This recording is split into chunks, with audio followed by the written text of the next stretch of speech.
Hi zusammen und willkommen auf meinem Kanal. Im Video heute zeige ich euch mein Februar Bullet Journal Setup. Letzte Woche habe ich euch ja ein Wasserfarben Splash Tutorial gezeigt und das habe ich dann auch gleich für mein Februar Bullet Journal Setup genutzt. Wenn ihr sehen wollt, wie ich so einen Wasserfarben Splash mache, schaut mal bei meinem Video von letzter Woche vorbei. Ich habe es euch in der Videobeschreibung verlinkt.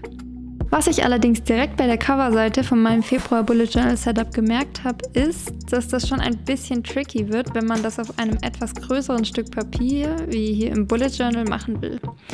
Deswegen ist meine Coverseite hier ein bisschen durchgeweicht, aber auf den nächsten Seiten ist es dann besser geworden. Die Farben, die ich für den Wasserfarben Splash benutzt habe, sind auch für das ganze Februar Bullet Journal Setup die gleichen. Also ein Pink, ein Lila und ein helles Blau. Als Schriftart habe ich hier so eine Art Typewriter-Schriftart genommen, beziehungsweise es ist eine Druckschrift mit Kalligraphie, Merkmalen und Serifen. Wow, komplizierter hätte ich es wahrscheinlich nicht beschreiben können. Dann habe ich als Deko für mein gesamtes Februar Bullet Journal Setup so kleine geometrische Elemente integriert. Da habe ich mich ein bisschen von Bujo Trulla inspirieren lassen.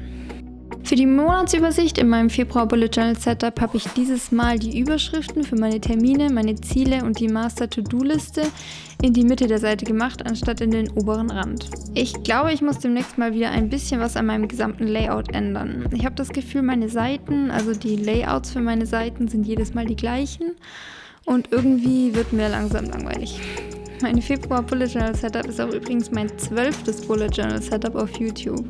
Das heißt, ich lade jetzt schon fast ein ganzes Jahr Videos auf YouTube hoch.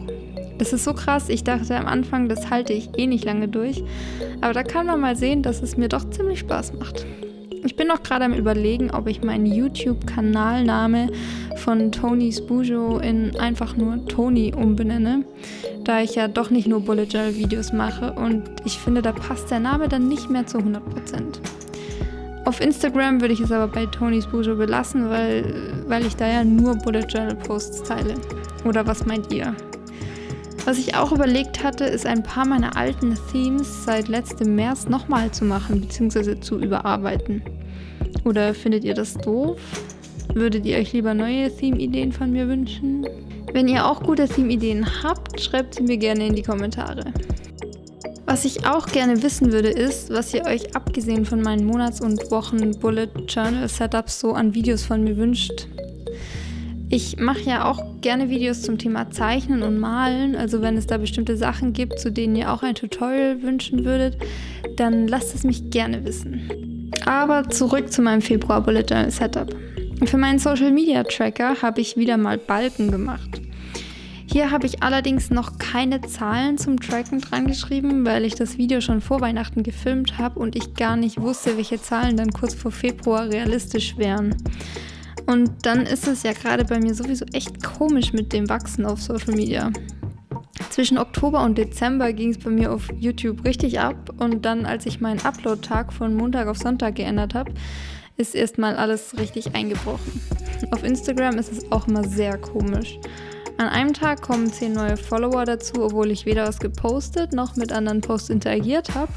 Und an anderen Tagen verliere ich 2 Follower, obwohl ich 3 Tage am Stück gepostet und so viel mit anderen interagiert habe, wie ich nur konnte.